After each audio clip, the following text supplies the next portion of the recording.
Topic. तो आज का टॉपिक है उन बच्चों के लिए जिनको जल्दी है, तो वो कैसे मतलब कि याद कर सकते हैं। आखिर क्या कारण है? क्या उनका दिमाग कमज़ोर हो गया या फिर उनकी मतलब कि जो याद करने की क्षमता है वह भी मतलब चली गई है? आखिर क्या कारण है कुछ समझ नहीं आ रहा। 1 साल लगातार पढ़ने के उपरांत आप जब पेपर देने जाते हो तो वहाँ पे चीज़ें सब भूल जाते हो, कुछ नहीं याद रहता। तो आखिर क्या? और जो बच्चे लगातार दिन भर पढ़ाई करते रहें, दिन भर पढ़ाई करते रहते हैं, पढ़ाई के बाद भी कुछ मतलब कि रिज़ल्ट नहीं आता है और सब चीज़ें भूल जाते हो। तो उन्हीं लोगों के लिए यह वीडियो सबसे पहले है। चैनल में पहली बार आए हैं तो लाइक और सब्सक्राइब करें ताकि आप लोगों को इसी तरह की वीडियो मिलती रहे। तो चलते हैं, जानते हैं वह कौन-सा कारण है और क्या है उपाय करेंगे जिससे कि हमें जो चीज़ें हैं, जो भी चैप्टर हम पढ़ेंगे तो वह तुरंत याद हो जाए। तो देखते हैं। तो कुछ बच्चों का मतलब ये भी याद रहता है कि लगातार 7-7 8-8 घंटे पढ़ाई करते रहते हैं लगातार, उसके बाद ब्रेक भी नहीं लेते कुछ भी। तो इससे होता क्या है कि जो हमारा दिमाग है तो थक जाता है। अब कहाँ तक पढ़ते रहो 8-8 घंटे पढ़ते रहते हैं, उसके बाद मतलब कुछ आधे घंटे के लिए तो ब्रेक लेना चाहिए ज़रूरी है। उसके उपरांत आप कुछ ले सकते हो जैसे कि चाय वगैरह है, फिर नाश्ता भी कर सकते हो, हल्का नाश्ता कर सकते हो। और हो सके तो आप दिन में जो आप पढ़ते हो तो एक टाइम टेबल बना के रखिए। अगर दिन में आप पढ़ते हो तो 3-4 घंटे के लिए दिन में, और रात में है तो मतलब 4 या 5 घंटे के लिए आप पढ़ सकते हो। और उसके उपरांत आप कुछ समय दीजिए जो आपको मतलब पढ़ते लगातार रात-रात, कुछ बच्चे रात-रात को पढ़े रहते हैं, लेकिन इससे होता है हमारा दिमाग जो है थक जाता है। तो पर्याप्त नींद नहीं ले सकते तो उससे हमारा जो दिमाग है तो मतलब कि अस्थायी नहीं रहता है। नींद की समस्या से आप मतलब जूझते रहते हो तो दिमाग हमारा एकाग्र नहीं रहता है। तो उसके लिए आपको हम बताएँगे जो आप पढ़ने का सही सटीक तरीका क्या है, जिससे कि आपको अगर कोई भी चैप्टर आप पढ़ते हो तो रिवाइज़ करके पढ़ें।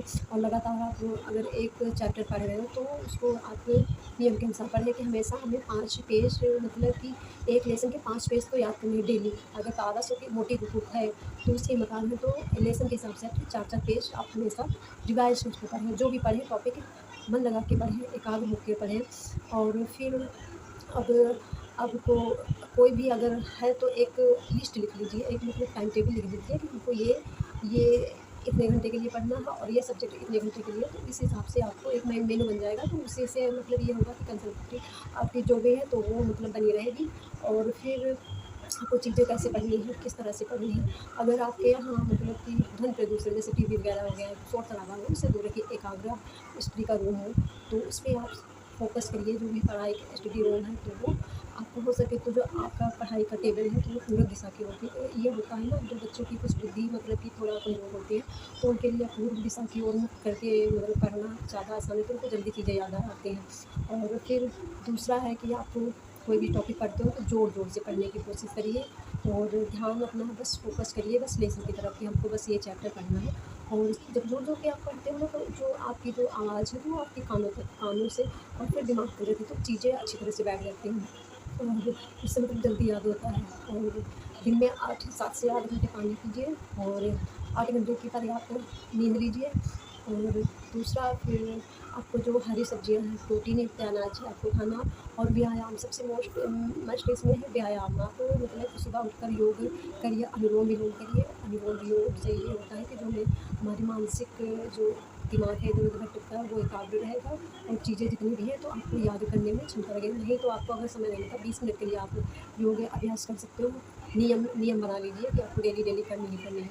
तो फिर देखिए और आप नियम से पढ़िए, चीज़ों को ज़ोर-ज़ोर से पढ़िए। और हो सके तो आईना अगर आपके यहाँ है, तो उसमें आप अगर आपके अंदर घबराहट जो है किसी को कभी-कभी ये होता है कि ना स्पीच में जब बच्चे जो स्कूल में हो या कहीं भी हो फंक्शन वगैरह कहीं भी हो बोलने में हिचकिचाते हैं, तो आप क्या करें कोई भी मतलब कि आपके यहाँ मिरर होगा, शीशा होगा, तो उसके सामने आप जाके और ज़ोर-ज़ोर से बोलने की कोशिश करिए। तो इससे होगा क्या कि आपको मतलब कि आपका जो डर है अंदर से वो हटेगा। और दूसरा है कि चीज़ें आपको याद नहीं होगी तो वो फ़ोकस रहेगा ना, तो उसकी वजह से आपको जो है जल्दी याद होगा।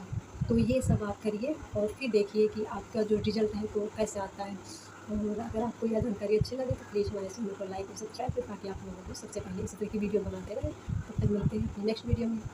जय श्री कृष्ण।